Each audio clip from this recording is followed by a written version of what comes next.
¿Dónde me siento, güey? Mira, allá si quieres. Aquí no, aquí, yo aquí, no te preocupes. Yo estoy bien aquí.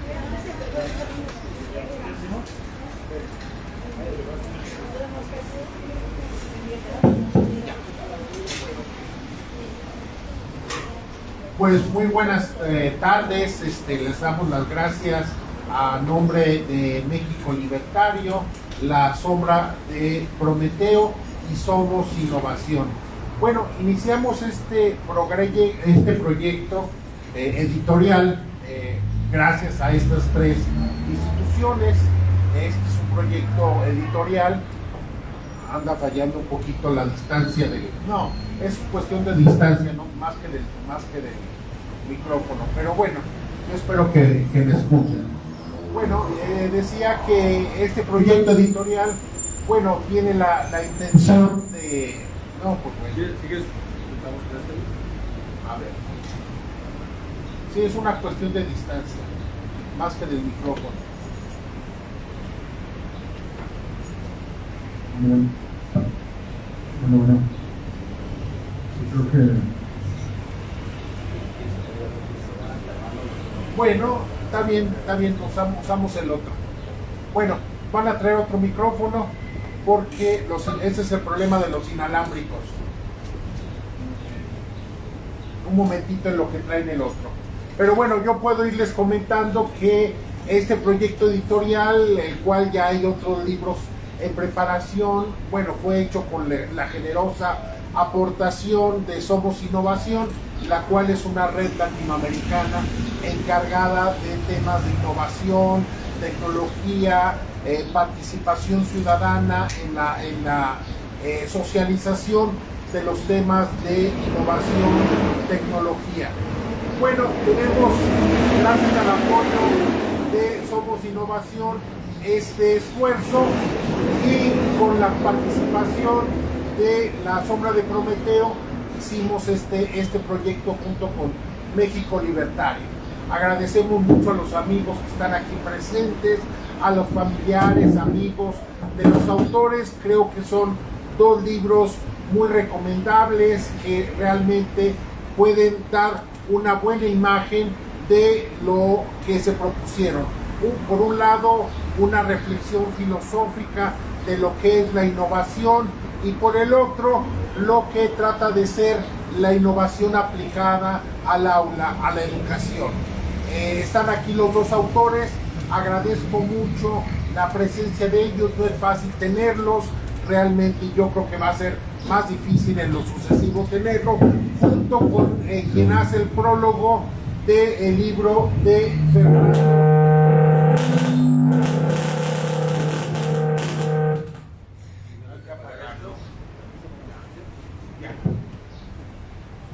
Gracias.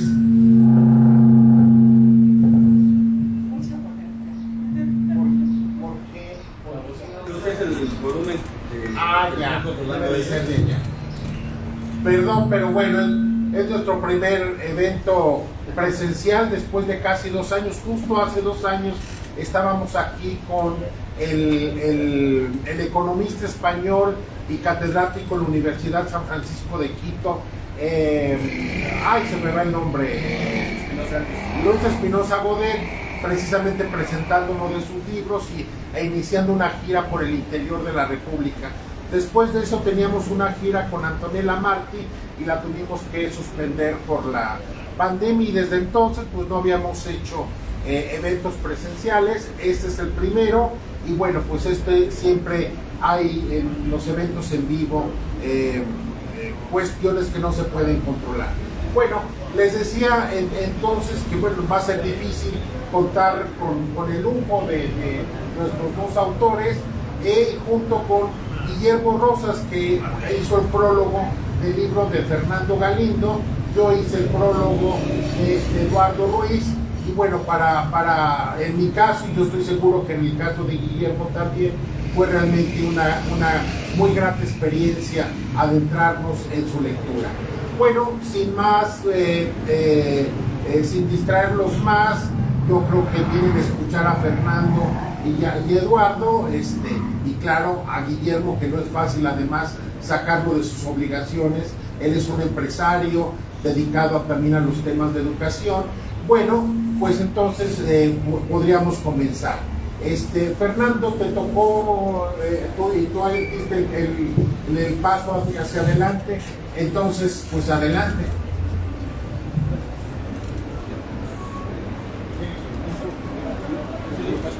Claro que sí, como gusten.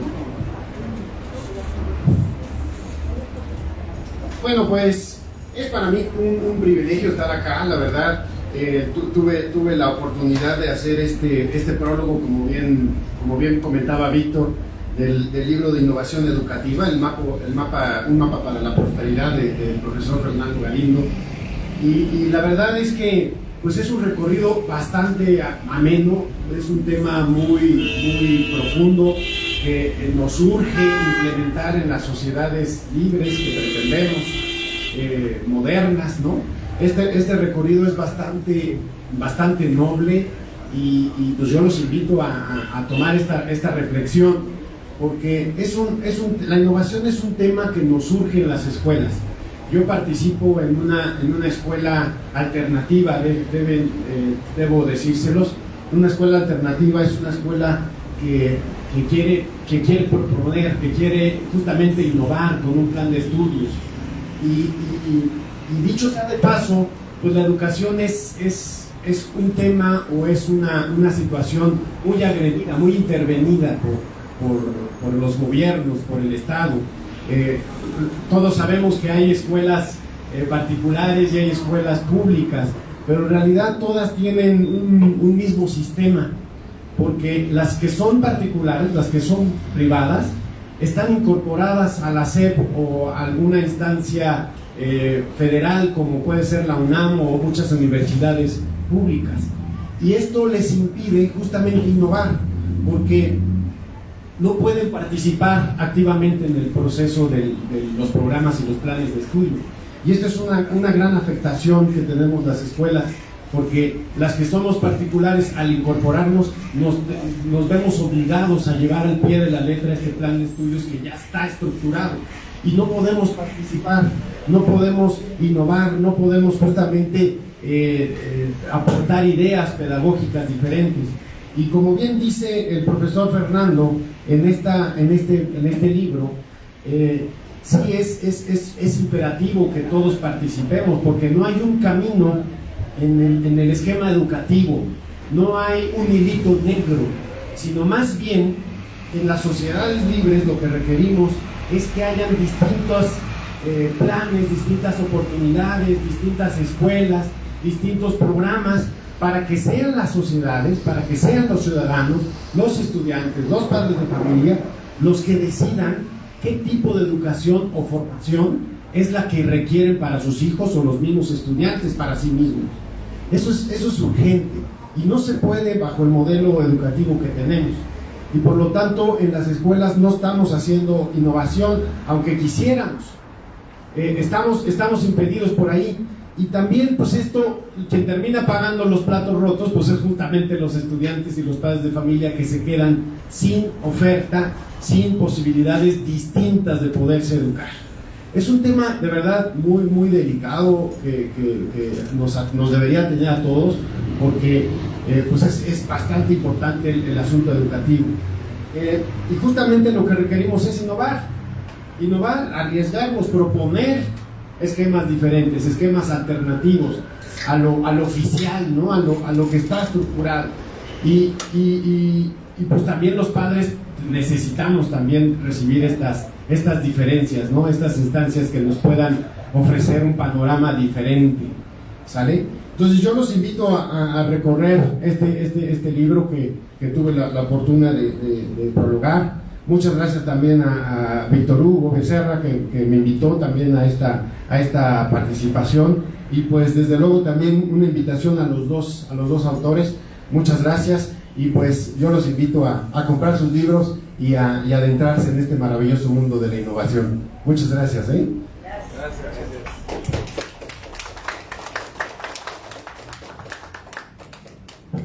muchísimas gracias a Guillermo por el prólogo. La verdad es que es un prólogo bastante preciso, emotivo y persuasivo para introducir la lectura. Agradecer al presidente de México Libertario, Víctor Becerra, pues toda esta voluntad, este esfuerzo, porque el trabajo viene de tiempo atrás. O sea, llevábamos un año y medio realizando una suerte de pimponeo de ideas. Víctor quería que fuera un tema en donde se ponderaran dos aspectos: innovación y libertad, justo siguiendo los preceptos de México Libertario, desde luego. Amalgamamos esta posibilidad. Víctor fue muy generoso en la crítica y en la sugerencia de los contenidos, lo cual agradezco enormemente, porque son pocos los editores que dan un seguimiento puntual de las ideas que se van construyendo en los libros, y Víctor fue muy preciso, fue muy generoso sobre todo, y me da mucho gusto tenerlo aquí conmigo en esta presentación de México Libertario para todos ustedes.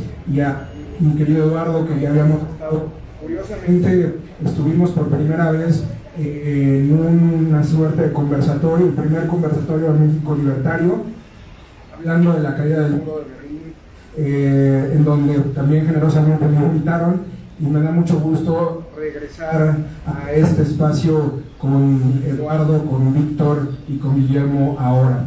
Retomando lo anterior, me gustaría ¿se escucha? Bueno, voy a tratar de hablar más fuerte. Me gustaría comentarles que el libro parte en gran medida del concepto de innovación y libertad. Lo que señaló Guillermo hace unos...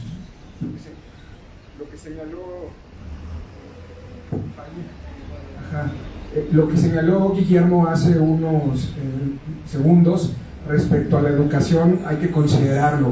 El modelo educativo que tenemos ha colapsado. La pandemia nos ha revelado su verdadero rostro. Es excluyente, cruento, y no le interesa formar ciudadanos mexicanos. No les interesan los contenidos, y lo podemos ver en distintos aspectos. Nada más registren de entrada el gasto del presupuesto interno bruto para educación. El 97% se va a gasto corriente, ya las clientelas corporativas. Eso no lo digo yo, está en los informes recientes del presupuesto de egresos de la Federación 2021, lo que determinó la Auditoría Superior de la Federación al respecto. Pues los resultados no son nada favorables, eso por principio de cuentas.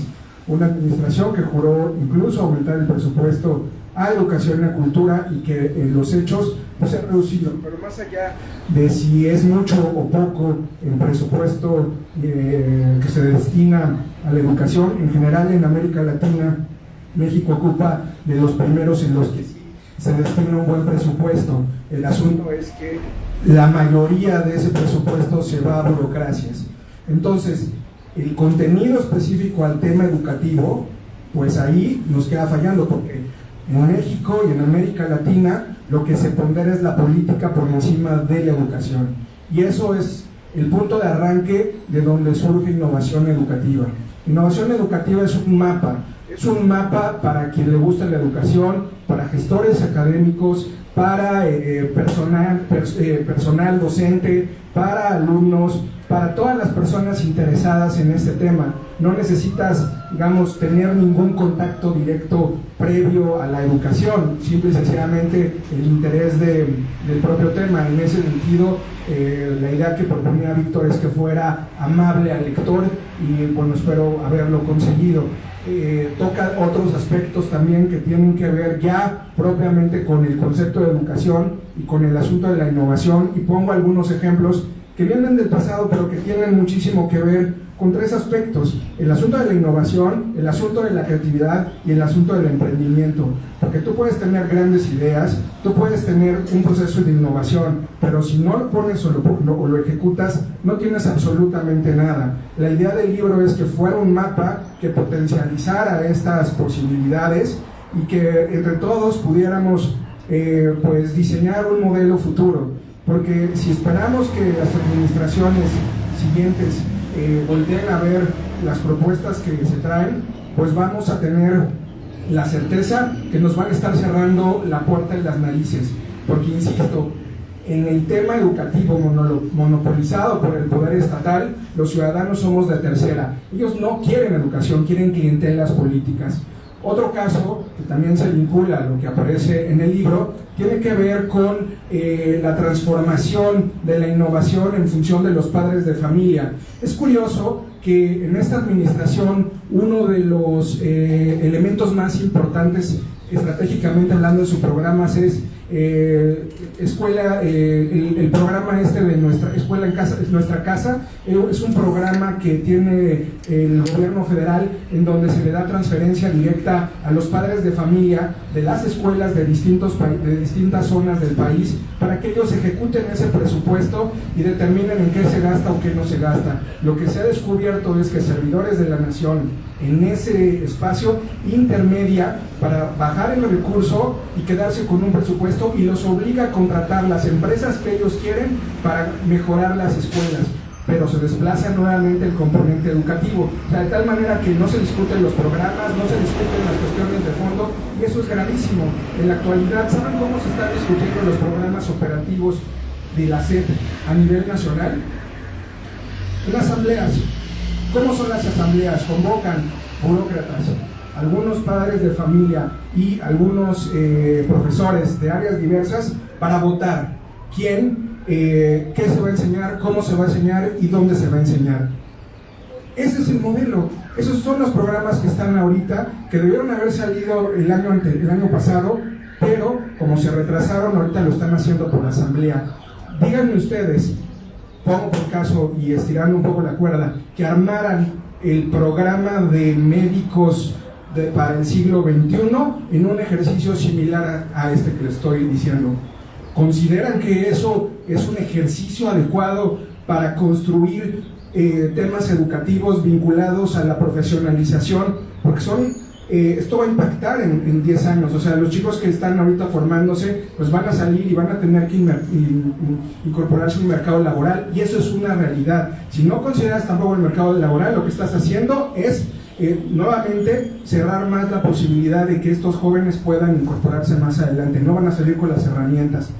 Entonces, volviendo al punto, y aunque el libro no necesariamente tiene que ver con lo político, partimos de ese escenario, y dos aspectos que señalamos es uno, el esquema de los vouchers educativos que se pudiera implementar, que es un tema que en México Libertario ya se ha tratado con anterioridad en otros espacios y con personas que saben muchísimo más del tema que yo respecto a los vouchers educativos, como una posibilidad de despresurizar el monopolio estatal, que es importante, es decir, un voucher educativo que le das a una familia para que esa familia decida a qué escuela, pública o privada, ir, y no es dinero, es un bono que cambias por dinero.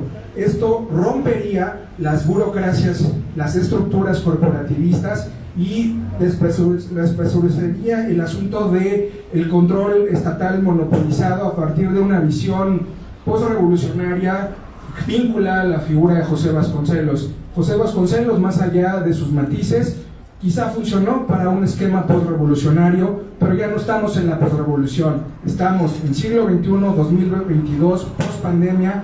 El mundo se ha transformado, y lo que hemos estado viendo es que si no nos subimos al tema de la innovación, nos van a pasar de largo. Y lo que decía Guillermo es completamente cierto. ¿Por qué escuelas privadas no pueden utilizar sus propios programas operativos? Cuestionarnos, por ejemplo, el modelo de educación del país, pero también vincularlo a las escuelas privadas. O sea, una clase debe durar 45 minutos o media hora. Pues me parecería muy bien que cada escuela lo pudiera determinar en función de sus necesidades y en función del modelo educativo que quisiera proyectar, pero el monopolio estatal te dice no lo puedes hacer, porque si no te sigues y te circunscribes a los preceptos de la SEP o incluso de la UNAM, pues entonces estás fuera de, oye, pero es que esto ya no corresponde a una educación que tiene que ver con el siglo XXI. No importa, es el programa, tienes que seguirlo, y eso es muy delicado. y más con los programas que se están diseñando en la actualidad, porque todavía dijeron, bueno, es un gran programa, es un programa que nos va a llevar a una construcción a largo plazo del siglo XXI, pues tampoco es verdad, ¿no? Y eso es gravísimo para todos los mexicanos. Y ya para cerrar, innovación educativa, un mapa para la prosperidad, plantea también no solamente la carga de la responsabilidad de las estructuras burocráticas, tampoco en los docentes, que también llevan buena parte de responsabilidad en ello, sino también en las familias. ¿Qué estrategias pueden concordarse con la familia propiamente para la potencialización de la innovación? Porque la primera escuela siempre van a ser los padres. Pues esos serían como mis esquemas generales y estoy pendiente de cualquier pregunta más adelante. Gracias.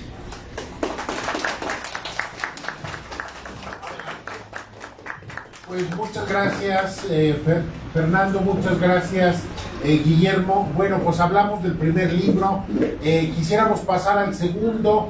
Yo como prologuista, bueno, solamente podría decir que realmente es una reflexión muy profunda desde una visión distinta. No se mete en el día a día, no se mete en la recomendación de políticas públicas que son tan necesarias en este momento, sobre todo porque el país, desde la visión de nosotros los libertarios, creemos que corre un grave peligro y necesitamos intervenir y exigir y denunciar.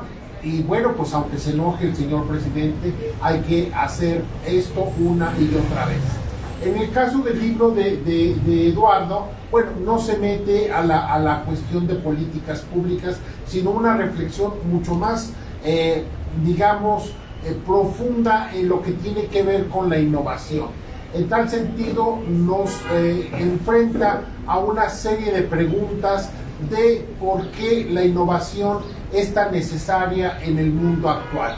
Y me parece que esa es una contribución muy importante que realiza, porque generalmente en nuestros sistemas educativos, en nuestro sistema político, bueno, no nos preguntamos este tipo de cosas y las damos por supuestas y nos perdemos la mitad de la película al no hacernos estas preguntas, porque entonces pues vemos pasar la vida en Technicolor y sin ninguna reflexión de por qué las cosas son así y por qué las cosas no pueden ser distintas. Y este es, creo que, una de las grandes aciertos del libro de Eduardo, que precisamente se pregunta ese tipo de cosas.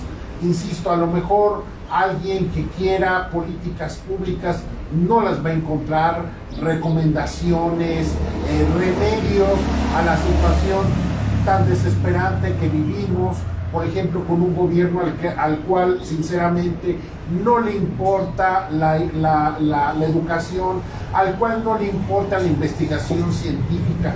Todos los días vemos escándalo tras escándalo en el tema del CONACYT, el premio a burros, como el procurador, como el fiscal general de la República.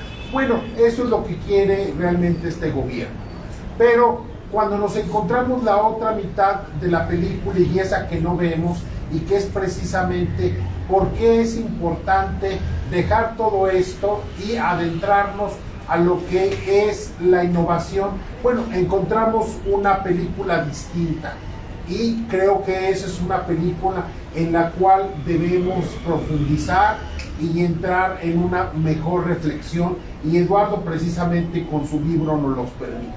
Nos hace un recorrido de el concepto de la importancia en el mundo actual y su importancia en el mundo futuro.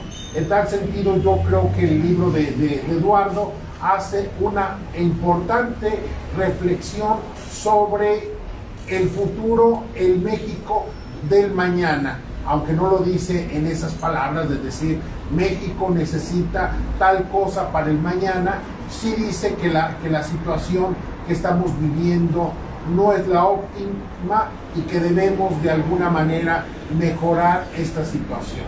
Y en tal sentido yo creo que la contribución de Eduardo es realmente muy atingente y muy propicia para el momento actual. Además, déjenme decirles, de un libro muy bien escrito, muy bien hecho, muy bien pensado, y bueno, pues me parece que la lectura no va a dejar a nadie ni insensible, ni de ninguna manera tampoco lo va a dejar sin un aprendizaje, una serie de cosas, instrumentos, visiones que le van a ser útil en su vida diaria, en el día a día. Bueno, dicho esto, yo quisiera contar con las palabras de Eduardo y que nos pueda dar su punto de vista pues sobre su hijo, que aquí está, por favor. Muchas gracias, Vic, por tan generosa presentación.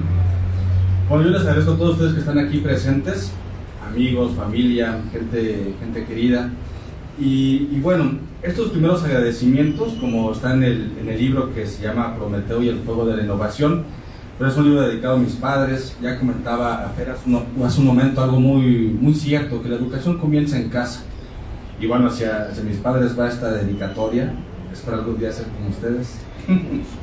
Bueno, también quiero agradecer a México Libertario, a Víctor Becerra. Si bien este libro es producto de muchas circunstancias y emociones que ya iré comentando, también alguien muy responsable en esto es Víctor, que siempre ha confiado en mí, siempre me ha impulsado, y gracias a él también es el resultado de esto que aquí presento con ustedes.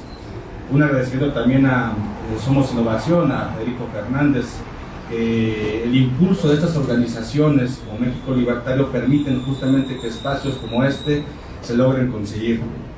Pero bueno, ¿a qué me refiero con este libro? Hay un prefacio que coloqué en el texto que viene muy a relación a lo que comentaba Fer hace un momento sobre la educación. Yo pienso, a partir de mi propia experiencia, que a lo largo de esta trayectoria hemos sido hasta cierto punto manejados a partir de una postura ideológica de lo que debe de ser. Lo que debe de ser el conocimiento o la forma en que nos educan. Una historia presentada a modo por un aparato estatal que justifica la guerra de buenos contra malos, totalmente blanco y negro. No hay una postura crítica. Y como una postura personal, algo que yo recogí en mi experiencia universitaria, es que también se manejaba una historia a modo. En cuanto al decir que somos universitarios o que somos de una educación pública, tenemos que asumirnos dentro de una postura de izquierda, dentro de una postura progresista, hasta cierto punto marxista. No es que se establezca un dogma, pero sí se establece una postura ideológica a lo largo de los años de la academia. Recuerdo a un profesor muy querido en la universidad que nos hablaba que la Segunda Guerra Mundial fue producto del capitalismo, fue culpa de Estados Unidos y sus aliados. Se maneja una historia a modo, y si bien no queremos aquí tratar como de justificar o decir que hay buenos y malos, sí podemos identificar que no hay una postura imparcial en la docencia, o al menos en muchos profesores. Nos hablaba del pacto Ribbentrop-Molotov, donde Hitler y Stalin hacen un acuerdo para invadir Polonia y así dar inicio a la Segunda Guerra Mundial. Eso no se comenta en la academia. Entonces yo me di la oportunidad en este libro pues de mostrar esas inquietudes que son muy propias, son muy mías, pero que espero puedan tener algún tipo de eco en aquel que se acerca a leerlas. Hay un tiempo muy reducido en esta presentación, no quiero agotarlos. Me gustaría que accedieran al libro, así que trataré de hacer un resumen muy breve de las partes que configuran este libro. Se llama Prometeo y el fuego de la innovación. La primera pregunta, ¿por qué Prometeo? Bueno, Prometeo es un titán, es una figura que a mí me encanta, la editorial que se maneja, que manejamos, que llevo dirigiendo, se llama La Sombra de Prometeo. Entonces tengo un cariño especial hacia Prometeo. Pero Prometeo, ¿qué representa? Es aquel titán que forjó a los seres humanos, que los hizo hasta cierto punto a una imagen y semejanza de los dioses. Es un dios que les otorga el fuego, y este fuego tiene mucho simbolismo. Es el fuego que en un sentido arcaico puede representar la luz ante la oscuridad, puede representar el calor ante la pesadumbre de la existencia, pero representa también una herramienta que permite transformar la realidad y la naturaleza con el inicio de la técnica. El fuego es el punto determinante para comenzar a transformar el mundo. Aquellos hombres primitivos lo usaban para generar sus flechas, para generar herramientas para la cacería, para la supervivencia. Entonces, en este sentido, me parece importante la representación que lleva como tal el fuego como un punto de partida para la creación. Y en esta parte es cuando ingresa la innovación. Yo me siento un poco incómodo al principio al hablar del concepto de innovación. Me siento un poco incómodo porque es una palabra muy nueva, que hasta cierto punto tendemos a pensar que tiene que ver con tecnología, con cuestiones muy carentes de espíritu. Y sí tiene que ver con tecnología, pero la innovación tiene que ver con la creatividad. Para los romanos, la palabra innovación viene de innovatio, que significa crear algo nuevo. Para los griegos era crear nuevos esquejes, aportar algo que no estaba y que permite la continuidad de la existencia.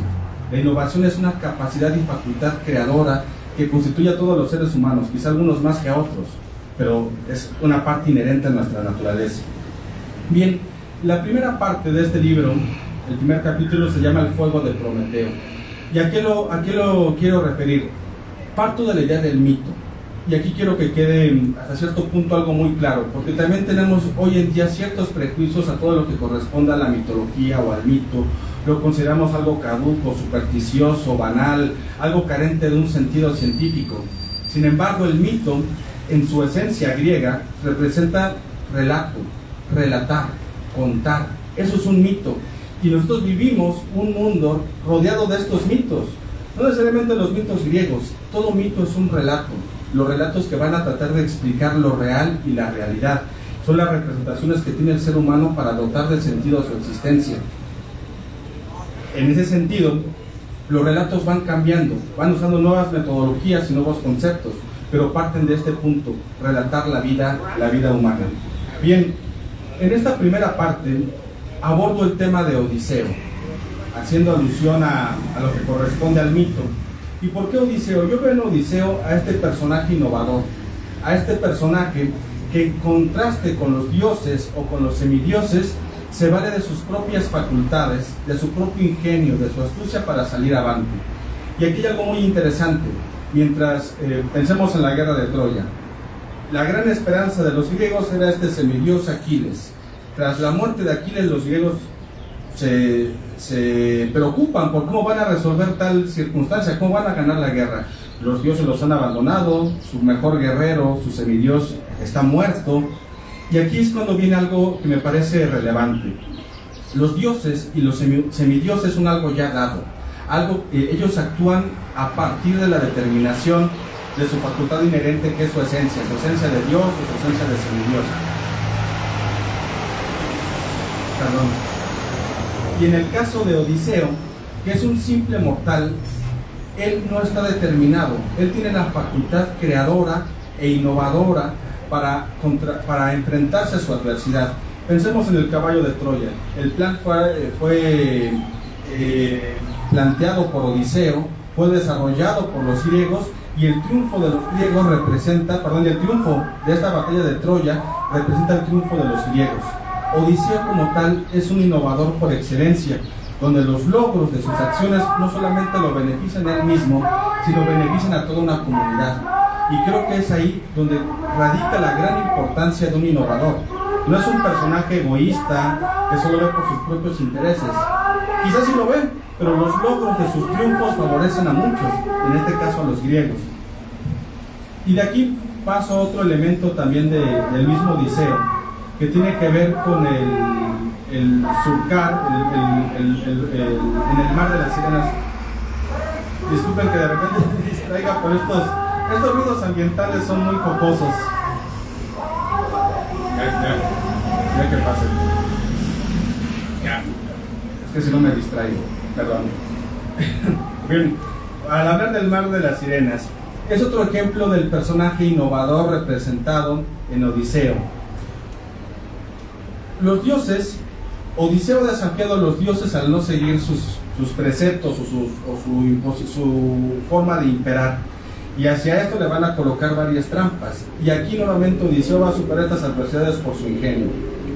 Pero quiero dar una interpretación, porque algo que tiene este libro también, no de manera tan puntual, pero siempre de forma inherente, es hacer una crítica a los enemigos de la innovación. ¿Quiénes son los enemigos de la innovación? Aquellos que hoy en día, que yo refiero en el libro, son los populistas, es el discurso socialista, es las posturas de izquierda, donde quieren hablar de un colectivismo, donde quieren sacrificar la individualidad por el beneficio del colectivo, siendo que no se comprende bien esta esencia que ya hablábamos de Odiseo. Bueno, esta es una idea cuestionable, creo que se invita a la crítica y a la reflexión, pero retomo la idea de Odiseo en el mar de las sirenas. Odiseo, en una versión marxista, que se puede rastrear en Dialéctica de la Ilustración, cuando Adorno y Horkheimer llaman que Odiseo es un gentleman, es decir, un pequeño burgués, y aquí lo voy a citar. En esta interpretación marxista, representan a Odiseo como un tirano, como un personaje que usa a sus compañeros que están remando en los barcos para trabajar para él. Y es más, ellos, los trabajadores, no van a acceder al placer del cual sí puede acceder Odiseo, que es el canto de las sirenas, porque Odiseo es amarrado al mástil y él va a escuchar el canto de las sirenas, mientras sus obreros, en esta imagen, usando la técnica o las herramientas de que es el barco, van a atravesar este mar. Es decir, Odiseo es un explotador de los remeros y él accede a un placer al cual ellos no pueden permitirse. Esa es una interpretación cuestionable, interesante, divertida, es un relato finalmente, es un mito, pero creo que otra interpretación que podemos sacar es que Odiseo originó e ideó este plan justamente para ser la primera tripulación en la historia que va a surcar este mar de las sirenas, donde el beneficio de la inteligencia y la astucia de Odiseo va a permitir que los griegos o que sus tripulantes logren acceder a un bien, que es salvar su vida. Y me parece, creo que ya estoy hablando mucho y apenas voy en el primer capítulo, creo que voy a tener que acelerar las cosas. Bien, un punto que representan este tipo de acciones está en que yo planteo un sentido ético en este devenir humano, y es una ética mínima, es una ética muy simple que corresponde a aquello que favorece mi existencia, aquello que le da continuidad a mi existencia, y aquello que potencializa mi existencia es bueno, que es malo todo lo que la debilita. Ese es el sentido ético que manejo, y ese sentido ético que quiero representar en esto, porque eso muestra la innovación. Si la innovación, sea desde la técnica, de la tecnología, de las herramientas, hasta el arte, hasta la filosofía, hasta nuestra vida cotidiana, todo aquello que potencializa mi existencia y mi vida, que la logra conservar, es bueno. Es malo aquello que la daña. Entonces, en ese sentido, la figura del gran innovador por excelencia, que es Odiseo, siempre va a permitir un bien para su comunidad. Y claro, él va a acceder a un bien, y quizá un bien superior. Él sí escuchó el canto de las sirenas, pero porque también le corresponde una naturaleza que no cualquiera comparte. Y eso es algo relevante en las posturas totalitarias, en las posturas socialistas contemporáneas, donde el individuo no debe de acceder a un placer. Todos debemos acceder a un placer, o todos debemos tener anulado ese acceso al placer, porque si en algo el socialismo establece esa igualdad, es en la miseria, es en la podredumbre, es en la ignorancia y es en la represión. En fin, eso se va desarrollando a lo largo del texto, pero ya voy a ir cerrando porque creo que ya me excedí mucho. Y voy a hablar rápidamente del capítulo 2. El capítulo 2 se llama el apartado es el sentido histórico. Y aquí es donde comienzo a contrastar algunos elementos. Había aquí señalado algunas citas que les iba a leer, pero ya no me va a dar mucho tiempo, pero se las resumo. El sentido histórico consiste en lo siguiente: toda cultura, toda civilización que se logra perpetuar en el tiempo es aquella civilización que no establece la guerra. La guerra no es la partera de la historia, sino la cultura que logra innovar, que crea nuevas formas, justamente en este sentido ético, para perpetuarse en el tiempo. La cultura que crea historia es aquella que se conserva y que a partir de sus relatos, de sus mitos y de su manera de comprender el mundo, influye a muchas otras civilizaciones. El ejemplo más claro es el Imperio Romano. No ha existido civilización que pensara tanto en la trascendencia y en la inmortalidad como el Imperio Romano. Cada piedra que correspondía a los caminos de Roma estaba pensada para durar por siempre. Su sentido era crear una perpetuidad. Ahora bien, regresando a la premisa, ¿es bueno todo aquello que hace conservar mi existencia y potencializarla? Pensemos en nuestros días de hoy, pensemos en nuestra historia contemporánea. Hoy, a diferencia de hace 200 años, nuestra capacidad para vivir es muchísimo mayor. El promedio de vida humana se establece cercana a los 85 años. Hace 200 años una persona se moría a los 30, y se moría porque se moría de enfermedades, porque estaba el agua contaminada, porque no había acceso a una salud. Hoy, gracias al desarrollo tecnológico, a la capacidad que ha generado este liberalismo económico, permite que los medicamentos, que los instrumentos tecnológicos lleguen al alcance de todos. Si bien no es el mejor de los mundos posibles, hay muchas cosas que resolver. Este es el mejor de los mundos posibles comparado con cualquier otra etapa de la historia, justamente porque permite la perpetuidad y la expansión de nuestra existencia. Y hacia aquí vienen estos discursos populistas que van en contra de la técnica. Ahí vemos a López Obrador hablando de ciencia neoliberal. Estos son los enemigos justamente de la innovación, estos totalitarios, estos que buscan, como ya mencionaba Fer, una educación o un pensamiento hecho a su medida, controlado por el Estado. Ahí vienen los grandes enemigos de la innovación. Y bien, para cerrar, este libro no solamente es hablar que la innovación es lo mejor y que vivimos en la maravilla, en la séptima maravilla del mundo. No, sí creo que vivimos mejor. Si no fueran por estos logros, hoy no estaríamos aquí. Podríamos nacer esclavos y ser toda nuestra vida esclavos. Hoy no existe esa posibilidad, o al menos no de una forma como se parecía hace 300, 400 años. Sin embargo, la innovación también tiene un riesgo, y es que la innovación depende en gran sentido de su capacidad de generar nuevas cosas. Todo lo que aparece hoy, se consume hoy y se vuelve un instante. Es decir, la innovación requiere la generación de productos y mercancías que requieran su consumo, y este consumo desmedido permite que objetos como estos sirvan hoy y el día de mañana ya existe otro celular. Todo se diluye, todo es moneda de cambio que no tiene prácticamente ningún valor. Y aquí el gran peligro está también en que ya no pensamos como aquellos romanos que justamente proyectaban la eternidad en una roca. Hoy no. Hoy esto puede ser un utensilio que estará próximamente en la basura y que nadie utilizará. Al perder la idea de la perpetuidad de la historia, perdemos nuestro sentido esencial también de vida. Y en esto lo menciona en el apartado 3, que es el sentido estético, que también hay una relación ahí con el arte contemporáneo, que es un arte efímero. Todo lo que aparece hoy desaparece mañana, y pasado mañana será superado por otra cosa, pero sin crear ningún tipo de tradición. Hoy en día, creo que la reflexión a la que invito para cerrar ya esta charla es a que cuestionemos nuestro sentido histórico.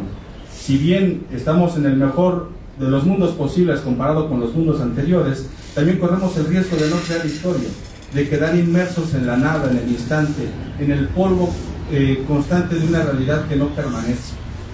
Así es la invitación, y espero que quienes gusten acercarse al libro, que les resulte interesante. Ya no pude hablar más, perdón, creo que me extendí más de tiempo, les pido una disculpa a todos, pero les agradezco mucho. Pero lo cierro, ya para ponerle punto a esta primera charla. Muchas gracias.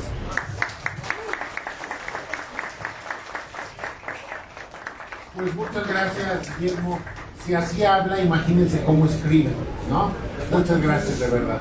Bueno, pues estamos aquí. Si quieren alguna pregunta, yo creo que siempre es útil hacer algún intercambio, aunque la mayoría yo creo que no conoce el libro, a pesar de la cercanía con nuestros autores. Bueno, si hay alguna pregunta, con mucho gusto.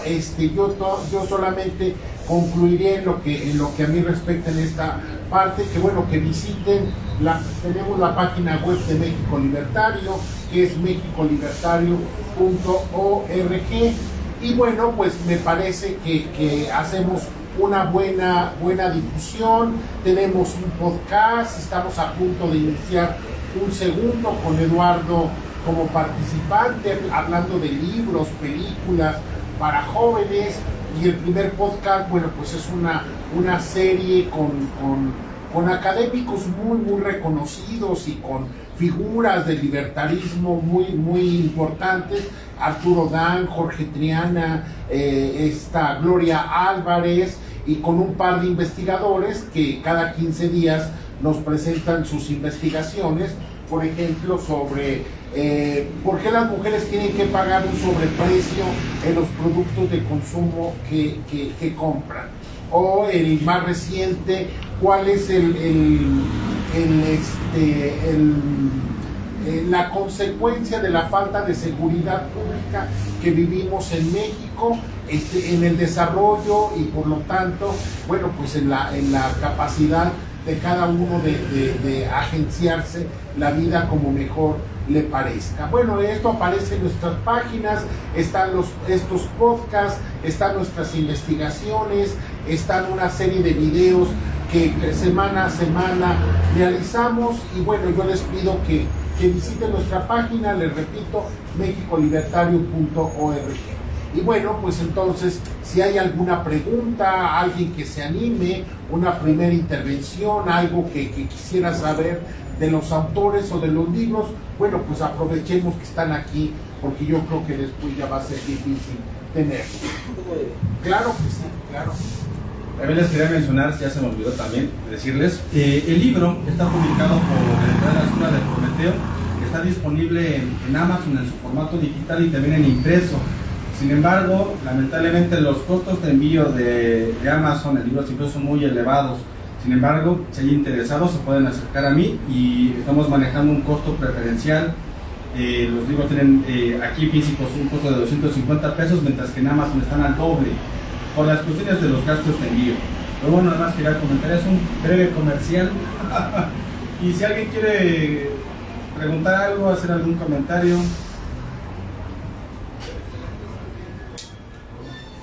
Arrojar un libro a la cabeza. Pero primero lo compran. Por favor, sí, se relaciona a la innovación creativa. Me parece interesante, habría que leerlo, definitivamente.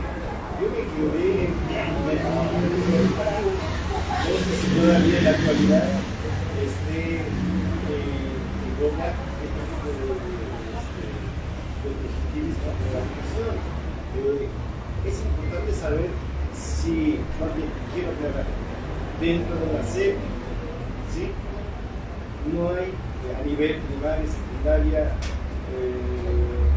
nivel bachillerato o educación media superior, no hay investigadores. Los que hay están, digamos, a este nivel medio superior, están en la prepa o en el CCA, ¿sí? Y evidentemente están en la UNAM, ¿sí? La máxima casa de estudios en este caso. Actualmente hay una correlación, antes había una ruptura desde, digamos, preescolar, primaria, nivel medio superior. Sí, antes no había esta, digamos, continuidad, ahora sí la hay. Y lo preocupante es si este mismo programa constructivista hacia la educación, que sea parte de esta innovación, no sé si la cultura de este libro o definitivamente está desfasado. Ustedes o tú tienes otra forma de ver o contemplar esta visión en relación al constructivismo. Se entiende que el constructivismo es que la misma persona, ¿sí? El alumno, evidentemente guiado por el profesor, por el maestro, ¿sí? Por medio de una serie de proyectos a nivel, si quieres, partidos, van empezando a crear este tipo de en relación a la educación y evidentemente a conocer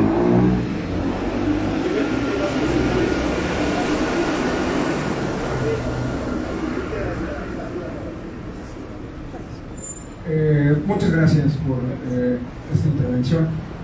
El libro no plantea un modelo, plantea una suerte de mapa de cómo podemos construir la innovación, pero toma como punto de referencia aspectos del constructivismo, la visión vygotskiana y piagetana del asunto, que son dos elementos referenciales para ir trazando pues un diseño de prosperidad. De hecho, la innovación parte del constructivismo en gran medida, o sea, no puede haber innovación si no hay colaboración de entrada. Las grandes transformaciones educativas y empresariales se dieron en función de la colaboración. No había más que eso. Eduardo planteó algo muy interesante en torno a la visión de la innovación. O sea, no es algo nuevo, es algo que data de tiempo atrás y no necesariamente tiene que ver con tecnología, aunque la tecnología también está presente en este libro. En este libro sí está presente la tecnología, está presente el tema de la inteligencia artificial, la robótica, la automatización, cuál es el impacto, qué tendrán que hacer las escuelas para incorporarlas en sus mecanismos de aprendizaje. Ahora, en el caso de los programas operativos que se construyeron en la SEP, tienen desde luego ramas o líneas conductuales hacia el constructivismo, también las competencias, que por cierto en esta administración ya no van a ser competencias, le quieren llamar compartancias o algo por el estilo, en este afán colectivista, en donde se pulveriza al individuo como un ente transformador. Y no estoy diciendo que el individuo per se no necesite de la colaboración, pero una cosa es la colaboración impuesta y otra cosa es la colaboración solidaria, en donde nosotros nos unimos para colaborar en proyectos, nadie nos los está imponiendo. Entonces la SEP tiene estas ramas constructivistas, pero ahora con lo que están haciendo, lo que quieren hacer es justo, pues no una perspectiva constructivista, ¿no? O sea, yo creo que van a meter a Piaget y a Vygotsky en el cajón y se van a ir por, no sé, por Marx o Gramsci o algún personaje que tenga una visión más colectiva. En la educación superior, en la UNAM, hubo una reforma en los programas educativos hace algunos años, y ahorita las Escuelas Nacional Preparatoria y el CCH hizo modificaciones, sobre todo la Escuela Nacional Preparatoria. Me parecen muy bien el camino que tomó, pero la UNAM, digamos que es una suerte de contrapeso frente a las arbitrariedades que pueda tener la SEP, y me parece que es un respiro, pero aún así considero que la presión a la que se ha venido sometiendo, pues no sé qué tanto le alcance para resistir. Lo cierto es que más allá de si es la SEP, la UNAM o el Instituto Politécnico Nacional, que tiene buenos programas en ocasiones, creo que a fin de cuentas donde recae la responsabilidad finalmente es en los profesores, en los padres, y sin esa pinza pues no se puede hacer mucho. Por más programa perfecto que puedas tener, creo que también necesitamos un ejercicio de libertad operativa en cada uno de los programas, ¿no? Iniciativas como la de Guillermo me parecen muy plausibles, pero creo que o sea, como que quitar la idea de que tiene que haber un solo anillo de poder para todos sometido en temas educativos para todas las escuelas. Y como están las cosas, los jóvenes aprenden de una manera completamente diferente a la que nosotros aprendíamos. La pandemia vino justo a acelerar ese proceso. Ahora un joven puede tener ausencias permanentes de ciertos profesores, pero construir su propio significado educativo viendo a Julio Profe o viendo algún canal de Educatina para poder, digamos, cuidar ese nulo aprendizaje que sufrió en la pandemia. Es decir, contribuye a su propia construcción de aprendizaje. Entonces, lo que estamos viendo es diversidad educativa. Y justo eso es maravilloso y eso es una oportunidad que te da el Internet, sin lugar a dudas. Pero creo que la visión piagetiana, vygotskiana y demás está presente incluso sin estar presente. O sea, la manera en la que muchos padres de familia vi cómo resolvían, decía, es que este señor es constructivista, ¿no? ¿Por qué? Porque está dejando que su hijo pueda resolver el problema, ¿no? Compartían aquí Gloria una anécdota de preescolar muy interesante. Cierro con esto, que tiene mucho que ver con el constructivismo. Un niño de preescolar llega y le dice a su mamá, es que no quiero ir a la escuela, no me gustan las matemáticas. No quieres ir a la escuela, pues las matemáticas, bien, acompáñame. Se van a la tienda, van al Oxxo y dice, quiero que entres y compres leche y cereal. Pero yo no sé cómo hacerlo, mamá. Pues no sé, tú entra y pídelo, así como entras al baño, ve y ve por las cosas. No puedo, mamá. A ver, fuiste a la escuela, ¿no? Y tomabas clase de matemáticas, te enseñaban a sumar. Sí, pero no sé cómo hacerlo, pues ve y hazlo. o no quieres la escuela, dices que no quieres la escuela, entonces resuélvelo.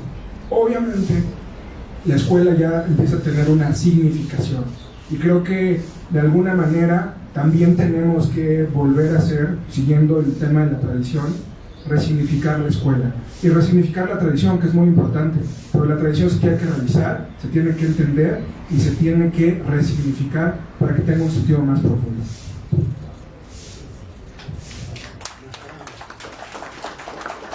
¿Alguna pregunta adicional?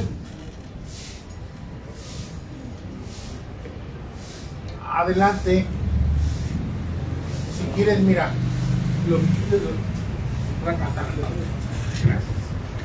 Gracias. Bueno, antes que nada, muchas felicidades y gracias a Víctor por la invitación y felicidades a ustedes por este trabajo. Digo, yo como algunos otros, supongo acá también, soy profesor, no de tiempo completo, pero sí soy profesor. Y no he tenido, no he tenido obviamente la oportunidad de leer su libro, espero hacerlo pronto, pero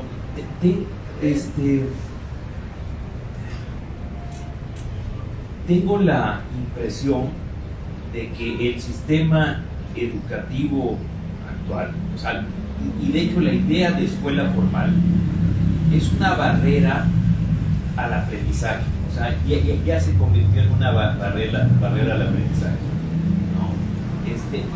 Como usted bien mencionaba, por ejemplo, algún joven que de repente no tenga o no haya tenido oportunidad de asistir a la escuela por esto de la pandemia, etcétera, ¿no? Puede conectarse a los cursos, etcétera, ¿no? Y eso es cierto, es totalmente cierto, pero ¿será que a lo mejor yo doy clases en una escuela muy humilde? Mis alumnos no tienen capacidad de leer, o tienen la capacidad de leer muy acotada, y los que son capaces de leer, pues no entienden todo lo que leen, ¿no? No entienden muy poco. Entonces el contenido puede estar ahí en internet, puede estar el curso, ¿no? Pero como que falta esa como gimnasia educativa que les hace pues ensanchar el cerebro, ¿no? Por ponerlo en... digo, a lo mejor estoy saliendo del tema porque seguramente eso no es de lo que trata el libro, los libros es de la innovación, pero pues nada más quería compartir esta reflexión con ustedes que son los expertos y con alguna otra persona de aquí del auditorio. Yo tengo la idea de que lo mejor que se pudiera hacer por la educación es abolir el sistema de educación formal, de títulos sobre todo, y que las escuelas se dediquen simplemente a evaluar, funcionen como entes evaluadores, ¿no? Y bueno, ¿por qué mis estudiantes, por qué mis alumnos no estudian más o no le ponen más? Pues porque saben que saliendo de la universidad, pues las posibilidades de encontrar una chamba bien pagada son muy pocas, ¿no? Entonces, la última reflexión que yo quisiera compartir es que si hubiera una economía más activa, más vibrante, que demandara gente, solita la gente se va a poner a estudiar, a tratar de prepararse, ¿no? Va a buscar cursos en línea, va a buscar a los maestros, etcétera. Yo creo que es lo que quería compartir con ustedes, pero gracias.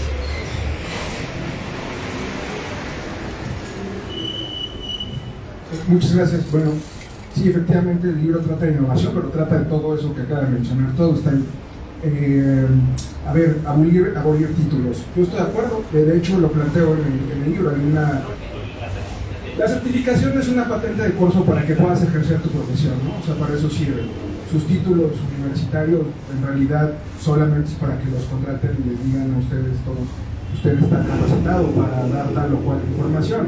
En la vida real no funciona así, en la vida real funciona por recomendación. ¿A qué voy? Un médico que tiene, no sé, 8 años de experiencia de aprendizaje, a fin de cuentas, ¿cómo va a llegar a tener clientes? Pues con recomendación. Los clientes que llegan con el médico jamás no he visto, o a lo mejor sí, casos atípicos. Oigan, ¿me pueden enseñar todos sus títulos? No, llegan ahí y dicen, oye, tú curaste a mi prima y le fue muy bien, quiero que me atiendas porque confío en ti, y hay una cuestión ahí que va más allá del título. Entonces, la abolición de los títulos es un asunto interesante, pero quien certifica es el Estado. Entonces, ¿qué tanto queremos que deje de certificarlo? Pues no lo sé. Pero aquí viene la otra pregunta. Bueno, pero entonces vas a dejar que cualquier charlatán llegue con título o sin título. Eso no es garantía de absolutamente nada, por principio de cuentas. Para como está evolucionando el conocimiento, para cuando ya te titulas, te gradúas, lo que estudiaste ya quedó obsoleto. Sí, que eso es otro. Estamos educando a jóvenes para carreras que quién sabe cómo vayan a hacer y qué transformación vayan a tener por el aceleramiento mismo. El otro elemento es el estímulo. A ver, en el libro planteo dos asuntos. Una persona que viene de escasos recursos, que no tiene ninguna preparación en sus padres, pero que lo están estimulando a aprender. Y aprender me refiero a todo el entorno, que salen con ellos, que le dicen, mira hijo, este es un árbol, yo recuerdo que cuando era niño, este árbol es un roble, y este roble yo me venía aquí a acostar y me daba sombra. Entonces el niño empieza a asociar roble, árbol, qué características tiene. Son niños estimulados, siempre que hay acompañamiento, el niño puede destacar. Y yo cito un estudio muy interesante en donde los niños que son acompañados, que vienen de escasos recursos, que vienen de familias pobres, destacaban porque los acompañaban sus papás. Y casos contrarios de personas que tenían lana, no los acompañaban sus papás y desertaban. Había una deserción escolar. Ahora, sí entiendo la lógica de la correlación del egreso, el título y la experiencia laboral, lo cual también lleva a replantearnos las carreras que estamos ofertando. Hay una sobredemanda de ciertas carreras, o sea, un estudiante de Derecho seguramente va a ser muy difícil que pueda incorporarse al mercado laboral, pero un estudiante de Big Data o de Matemáticas Aplicadas puede desarrollar posibilidades a futuro para incorporarse. Es una revisión individual conforme a las habilidades y las herramientas de cada uno de los padres junto con sus hijos.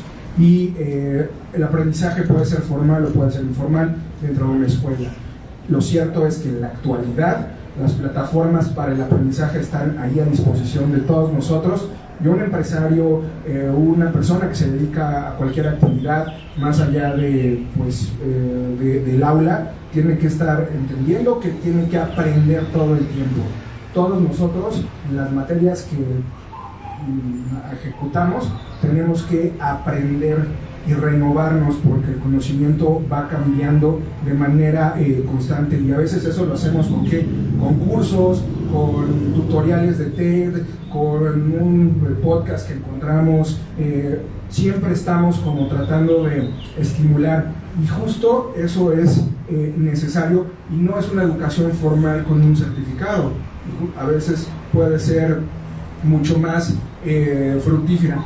Y además, otro de los elementos, ya nada más para cerrar, más allá de donde te encuentres, o sea, si estás en un entorno donde no tienes quizá las herramientas tecnológicas, porque no lo tienes, hay que entender algo. O sea, el aprendizaje está ahí, es constante, es dinámico, y más si estás en un entorno en donde sí tienes muchos puntos de referencia. Pues, a duras penas un estudiante que tiene acceso a un celular mucho mejor que el de los que estamos aquí en la mesa, y que no pueda tener la posibilidad de encontrar otras plataformas educativas que puedan, pues, alimentarlo, híjole, qué desperdicio. ¿Algún comentario, Eduardo? Sí, quisiera aportar algo a la pregunta o la opinión que usted realizaba sobre cuando los alumnos leen, pero no entienden lo que leen o que no saben leer bien. Bueno, esto es muy curioso, ¿no? Porque aquí se habla que cuál es el promedio mínimo que debe de libros que debe leer una persona en un año. Este tipo de estadísticas también son bastante ambiguas, ¿no? Porque no es lo mismo leer un libro de la crítica de la razón pura o el mismo Principito a leer cualquier tipo de texto. ¿Qué es saber leer? O sea, esa sería la otra pregunta, ¿no? ¿Qué es saber leer? O sea, es que ya digo, de mi experiencia, yo de lo poquito que veo, ya dos videos. Entonces, ya tú estás en video, le gustan los videos, las TED Talks, lo que quieras, ¿no? Y muchos maestros con el argumento de vamos a hacerlo, o sea, de facilitarle todo e interesar a los alumnos, ¿no? Cada vez la ponen más fácil. Sí. Entonces, ven muchos videos, ¿no? Pero cuando tienen que leer una página, hay la marrana tuerce el rabo. Sí, justamente esto que mencionan está también contenido en algo que me parece también relevante, que es la sobreexcitación o sobreestimulación a estas herramientas digitales. Si bien lo digital es una herramienta que ha ayudado mucho, principalmente en estos tiempos de pandemia y demás, también la sobreestimulación de estos mecanismos evitan justamente el análisis, como que a lo que comentaba anteriormente, todo es inmediato, todo tipo de conocimiento que se gesta hoy es el instante y en el instante desaparece, ya no se crea memoria. Y eso es, creo que viene muy a relación al comentario que usted hacía, que ya la incapacidad para crear memoria es la incapacidad para forjar historia. Todo es inmediato, todo lo que aparece desaparece posteriormente y es reemplazado por otro instante futuro que no tiene relación con lo anterior. La incapacidad para la memoria es la incapacidad de gestar justamente la historia. Y es ahí donde, ¿cómo podemos saber qué es leer, saber qué es pensar? O sea, muy orwelliano el asunto contemporáneo.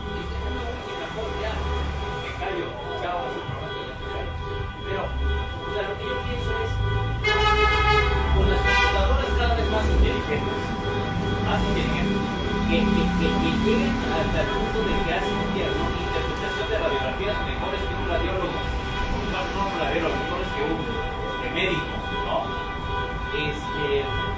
Digo, por ejemplo, el pronóstico del clima, ¿no? Eso lo escriben las computadoras, ¿no? Y luego ahorita ya están las computadoras que leen, ¿no?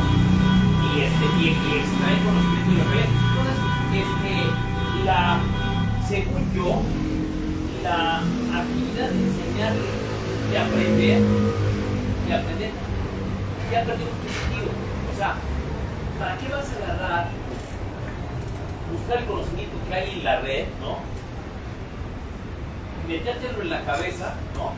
Para procesar y hacer alguna otra cosa, cuando ya hay un robot que puede agarrar el conocimiento que hay en la nube y ponerse a hacer un algoritmo y eventualmente hasta imprimir algo en 3D. Entonces, mi última reflexión es esa, de que, digo, y usted, perdón, lo mencionó que tocaba el tema de la inteligencia artificial, pero la inteligencia artificial al principio, lo que hacía, o la robótica al principio era sustituía los blue collar workers, ¿no? Pero ahorita ya sustituye los white collar workers, los abogados, los ingenieros, los investigadores, todo. O sea, ahorita ya estamos hablando de computadoras que entrenan a otros algoritmos, que entrenan a otros algoritmos. Entonces, eso, más que bien, aunque no lo internalicen los alumnos o los jóvenes, ¿no? Sí es un desmotivante, ¿no? Posiblemente, aunque hay algo importante que contrastar ahí, es que una computadora, como cualquier tipo de agente electrónico, se lleva a partir de procesos meramente lógicos. No hay capacidad para improvisar, no hay capacidad para propiamente crear, al menos hasta este momento. Al hablar de la inteligencia artificial, viene justamente a ser un relato contemporáneo. Es un relato porque todavía no existe, tiene potencialidad de ser. Y es aquí donde vienen estos discursos, esta nueva mitología contemporánea, la inteligencia artificial, que una máquina logre crear una obra de arte, un poema, una pintura, pues suena interesante, pero todavía no es una realidad. ¿Qué es desmotivante? Posiblemente. Los traductores en línea, Pero vamos a dejar que los ponentes terminen y ya después hacemos el intercambio. Bueno, miren, realmente el tema es apasionante, ¿no? O sea, porque una de las cuestiones que suceden en la educación es que nos estamos enfrentando justamente a la modernidad, a la evolución. Y justamente las escuelas, la educación o los planes tienen que ir cambiando forzosamente o adecuándose a estas nuevas necesidades. Eso es algo que lo tenemos que plantear en las escuelas. Esta misma pregunta de si los títulos son hoy en día suficientes o la forma en cómo estamos titulando a los estudiantes o los egresados de cualquier universidad es la adecuada, es una pregunta sensacional, porque hoy nos la estamos planteando de acuerdo a las condiciones que estamos observando que suceden allá afuera. Y esto es parte de la modernidad, por lo tanto las escuelas tenemos que entrarle a la cuestión de la innovación, porque tenemos que adaptarnos a la nueva realidad. Y esta es la realidad. Los títulos funcionan, las universidades como las conocemos, ¿tienen sentido hoy en día o tienen que cambiar? ¿Bastará que les enseñemos a nuestros niños, a nuestros jóvenes a leer y con eso sea suficiente? La formación también es importante, ¿no? La formación de individuos, la formación de ciudadanos, que también lo ha perdido la escuela hoy en día, ¿no? Perdón, vamos a darle la palabra por allá. Mi pregunta es para los dos. Gracias. Hola, buenas tardes. Mi pregunta es para los dos autores. Si ustedes, ya que estamos hablando de la educación, si creen que es necesaria la filosofía en la educación básica para que un ser humano desde pequeño aprenda a reflexionar, no nada más en estudios, sino en la vida. Dejo abierta la pregunta. Hacemos la otra pregunta. Hacemos todas las preguntas si quieren y ya para. Muy buenas tardes. Pues va por el mismo canal prácticamente. Precisamente la comprensión de la vida prácticamente con base en el conocimiento se ve lacerada en relación a la comprensión que se tiene del mundo. Hablando prácticamente, por ejemplo, en matemáticas. Ahora, por ejemplo, los libros de matemáticas son muy visuales y el problema que se presenta frente a esa situación es que cuando las matemáticas llegan a un nivel que ya no pueden ser visuales, sino tienen que ser totalmente abstractas. Es decir, generar prácticamente el proceso de abstracción, el cual ya el alumno no puede, ¿sí? ¿Por qué? Porque ya no lo ve, ¿sí? Y ese tipo de lectura que precisamente determina esa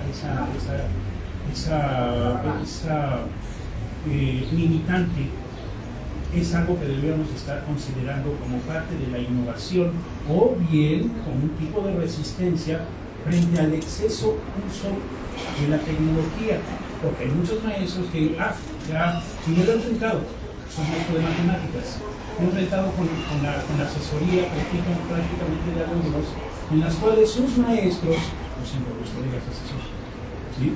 Sus maestros presentan una situación en la cual solamente dejan puros videos, ¿sí? Y les enseñan prácticamente a hacer el proceso mecánicamente sin una comprensión.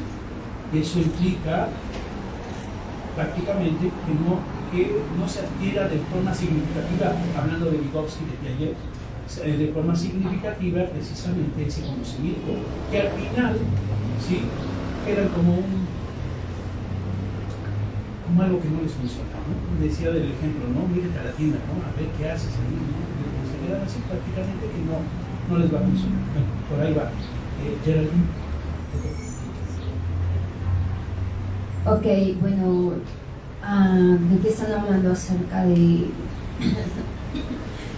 enseñar a leer? También es muy importante concientizarnos de que no solo leer, sino también aprender a escribir, que es como un refuerzo de los aprendizajes significativos. ¿A qué me refiero con esto? Si no hay una reflexión, un análisis de lo que somos y de nuestro entorno, ¿cómo vamos a asociar los nuevos aprendizajes con lo que ya hemos aprendido? Entonces, si no sabemos leer, mucho menos vamos a saber escribir, y el escribir es un proceso de saber quiénes somos y hacia dónde vamos. Ok, las personas pueden saber leer, pero no pueden saber expresarse y ni siquiera pueden saber qué es lo que están haciendo con lo que ya aprendieron. No sé si me doy a entender, o sea, puedes saber leer, pero no cómo comunicarte. Eso también es algo muy importante que yo creo que se debe como implementar. por eso está el apoyo de leer y escribir. Si un ser humano no sabe quién es, no va a saber hacia dónde va. Eso es como que también, digamos, mi reflexión que doy ante este tipo de situaciones, porque bien Eduardo lo decía, los romanos querían ser eternos, ¿no? A través de su cultura, y en estas sociedades el contraste, somos efímeros, no queremos construir nada. Como dicen, todo es video, decía Sartori, homo videns, ¿no? El proceso rápido, pero no hay algo con lo que podamos cincelar. Eso es también como entra esta reflexión. Y como decía también Xochitl, ¿por qué no se les enseña a los jóvenes a pensar y a ser quienes son? No les conviene, ¿no? A algunos sectores. Entonces, son como varias reflexiones que también me podrían llevar, ¿no? A mi casa. Sí, sí. ¿Alguna pregunta más? ¿No? Bueno.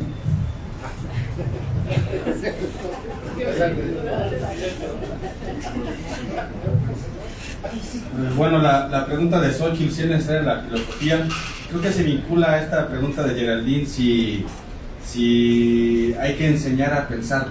No sé, yo tengo una formación en filosofía.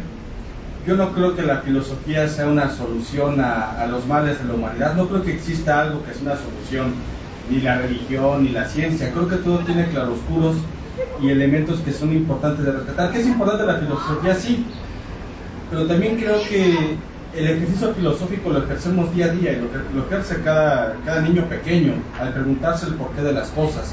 Quizá ya la correcta formación en esta primera instancia, como comentaba Fer, esta educación desde la familia, y posteriormente cada individuo es distinto y al ser distinto tiene diferencias en cómo va a interpretar un fenómeno o una percepción. Es muy complejo. ¿Qué es importante? Pues la respuesta fácil es decir que sí, que la filosofía es muy importante. Sin embargo, tampoco creo que alguien nos deba de enseñar a pensar, porque a nadie le enseñan a pensar. O sea, eso sería como algo terrible. Enséñenme a pensar, no se puede exigir eso. Esa es una facultad individual que tiene que ver con las percepciones de una forma primaria, como ya comentaba Fer, en este ejemplo de estas personas de campo que tienen una percepción más de su naturaleza, son acompañados por los padres y tienen un mejor rendimiento académico que un niño descuidado, ¿no? Descuidado por sus padres. Pero creo que no se puede enseñar a pensar. Se puede enseñar a muchas cosas, pero ya el pensamiento es justamente la traducción de todos estos fenómenos que vamos percibiendo desde nuestros sentidos, desde lo cognoscitivo y traducido en algo. Y no se puede, si enseñamos a pensar a alguien, es enseñar a pensar esta visión del que está enseñando el pensamiento quiere que tengamos, que regresar a lo mismo, ¿no? Una educación del Estado, una educación a favor de ciertos grupos. Entonces, creo que lo peor que podemos hacer es que alguien nos quiera enseñar a pensar. Nosotros tenemos que pensar, quitarnos esa pereza también de sobreexigirnos a nosotros mismos en cómo interpretamos las cosas, no quedarnos con los discursos ya hechos, sino cuestionarlos. Pero bueno, eso en relación. Y ya para cerrar, lo que comentaba también Daniel sobre la cuestión del exceso de tecnología que lleva un extravío de la comprensión, yo creo que sí. Los grandes riesgos de la tecnología contemporánea, si bien son una gran herramienta, también llevan a esta forma efímera de comprender las cosas. No nos acercamos a comprender. Los chicos quieren pasar un examen, estudian para su examen y después se les olvidan las cosas. La especialización en el sistema educativo permite justamente la pérdida de un conocimiento más amplio. O sea, no creo que Leonardo da Vinci tuviera un título como artista, ¿no? O sea, el hombre renacentista era un polímata en todo sentido. La especialización ha fragmentado y aniquilado en gran sentido este ímpetu, justamente porque se requiere un título para hacer valer la palabra, ¿no? Yo creo que esta es una aberración. En fin, paso la palabra a Fer. Está buenísima esta conversación, porque Eduardo dice muchas cosas que coincido plenamente con él.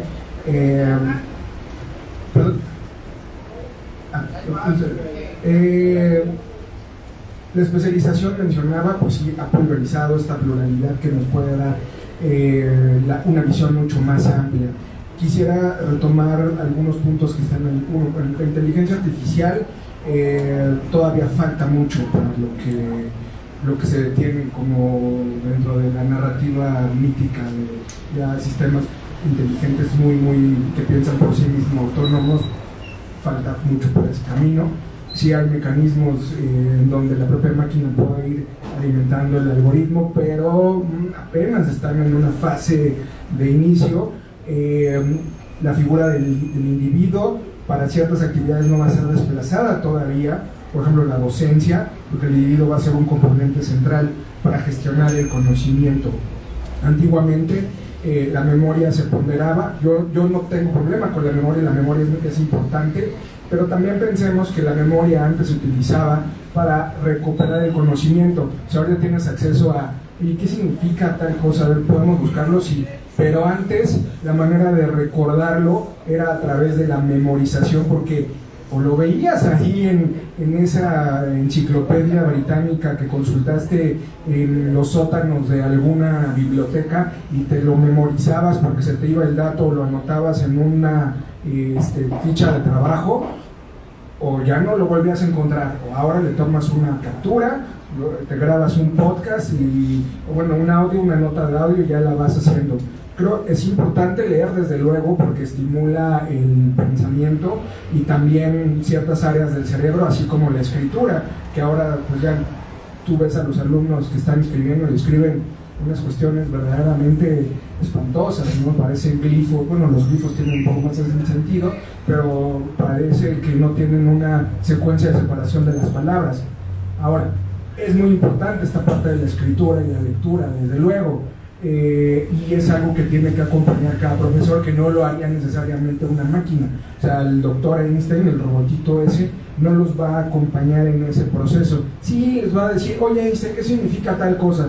Y les va a dar el dato, pero ya el trabajo fino, de profundidad, de reflexión profunda y de sentido humano, ese se lo va a dar el profesor. Lo que mencionaba Geraldine, que hablaste de la escritura y de la lectura como tal, hay un documento muy interesante de Daniel Kazani, que es un experto en todo lo que tiene que ver con el tema de escribir y aprender. Lo hace a un nivel media superior, y Kazani dice en gran medida que uno de los grandes retos que tienen todos los maestros, todos, los que dan español, los que dan matemáticas, los que dan derecho, es justo hacer que los alumnos puedan de alguna manera fortalecer su habilidad sociolingüística, en el cual los contenidos que se les prodigan, ellos los puedan llevar a cabo, pero también considerando una parte del sentido humano, cuándo lo tengo que decir, cómo lo tengo que decir y en qué contexto lo tengo que decir. Y eso no te lo da una máquina. Por eso les digo que esto de la inteligencia artificial todavía va a tardar. Es muy interesante, nos ponen fenómenos éticos de dilemas, pero todavía le queda un rato. Las actividades que van a desaparecer y que ya están desapareciendo son las que son muy mecanizadas, son las de repetición constante. Las nuestras como docentes o que tengan con los psicólogos o cuestiones que tengan que ver más con trato humano, esas todavía van a estar presentes durante mucho tiempo, y yo creo que incluso con la inteligencia artificial misma. Desde luego que la lectoescritura puede ser, la nula lectoescritura puede ser un alimentante para la incorporación. Estoy convencido de eso. Bueno, ahí tenemos trabajo que realizar en ese aspecto, como docentes y como padres de familia, que puedan estimular a los propios hijos, ¿no? Oye, mira, estoy leyendo esto. Soy un padre que difícilmente los hijos vean que lee. ¿Qué reforzamiento van a tener? Oye, lee. Yo nunca te he visto leer ni el periódico. O sea, te veo en tu tablet ahí metido, te veo en tu celular. Bueno, lo estoy leyendo, si quieres te comparto algo de lo que estoy leyendo. Pero si no hay ese reforzamiento, ¿con qué cara dura le vas a decir a tu hijo, oye, ¿sabes qué? Ponte a leer. No te va a creer, te va a decir, sí, claro, agarra su celular y va a seguir viendo TikTok, ¿no? Que eso nos lleva también al otro asunto, nada más para cerrar, de la lectura y la dependencia de la tecnología. Hay un texto muy interesante de Yuval Noah Harari, un pensador muy interesante en la actualidad, tiene un libro que se llama Lecciones para el siglo XXI, y hay un artículo ahí que publica en donde, bueno, es una historia de unos tipos que le dieron demasiado peso de confianza al buscador en Google que te lleva por el de los mapas, ¿no? Y iban metiéndose por unas zonas verdaderamente agrestes, y según, porque el buscador ahí decía que era por ahí, pero el sentido común nunca se activó para darse cuenta que donde estaban llevando el carro era un lugar verdaderamente peligroso, de tal manera que creo que se les descompuso el carro, estuvieron a punto de morir. Entonces decías, a ver, ¿en qué momento tu sentido común no se activó? Que es un poco lo que sucede con las notas que leemos en el periódico, en donde decimos, a ver, esto no me suena, o sea, como que esto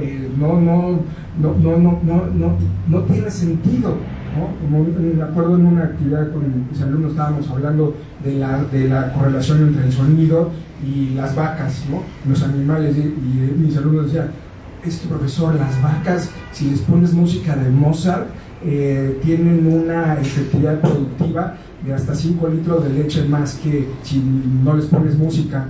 Y yo, bueno, ¿pero eso de dónde lo sacaste? Pues es que lo saqué de tal lugar, una investigación. ¿De dónde? O sea, imagínense, bueno, pues si ya lo encontraste, te sugiero que vayas al Pura y vendas esta idea, porque, híjole, es maravillosa. Llévales a Mozart para que aumenten la productividad y te quedas con con los 2 litros extra, el excedente de los 5, tú te quedas con 2 y ahí puedes hacerte millonario, es una idea millonaria. O sea, sentido común, ese es el punto principal, porque de lo contrario, pues nos va a ganar la tecnología. Y esa parte se desarrolla en gran medida pues, desde la infancia, ¿no? Me parece. Una emoción, es que en la cura no hay vacas. Guillermo, si quieres hacer sí, bueno, pues yo creo que terminamos, perdónenme. Bueno, 2 cuestiones nada más. Los libros aquí están los autores. Si alguien quiere comprar el libro y que a los autores se lo firmen, bueno, pues aprovechemos. Al respecto, también señalarles que los libros están disponibles en Amazon. Ya los había señalado Eduardo, pero lo recalco. En Amazon.com, que es Estados Unidos, está tanto impreso como electrónico, mientras que en Amazon.mx solamente está en electrónico. Entonces, si pueden comprarlo en Amazon Estados Unidos el impreso, estaría mejor. Pero también aprovechemos lo que nos dice Eduardo. Él tiene un precio especial por autor, entonces se lo mandan directamente de Estados Unidos con un precio mucho más barato de envío, que es lo que realmente aumenta el precio de este producto. Y bueno, muchas gracias por estar aquí, gracias a nuestros autores, gracias a Guillermo, y bueno, pues esperemos que México Libertario pueda realizar más actividades presenciales, ahora que ya se puede. Al respecto, bueno, yo quiero comentarles muy brevemente que México Libertario, junto con el Partido Libertario.mx, bueno, está a punto de iniciar una campaña de recogida de firmas para constituirnos como, en el caso del Partido Libertario MX, constituirse como agrupación política nacional. De aquí a diciembre vamos a estar haciendo eventos aquí mismo para recoger firmas, y yo espero que, bueno, contar con las firmas de algunos de ustedes, porque creemos que, bueno, lo que hay en México actualmente en partidos políticos no es para alegrar ni enorgullecer a nadie, y yo creo que sí se puede encontrar opciones distintas. Bueno, pues muchas gracias a ustedes, y seguimos en comunicación. Podemos seguir la plática aquí, pero ya sin el micrófono, con nuestros autores o en la firma de ejemplares. Muchas gracias.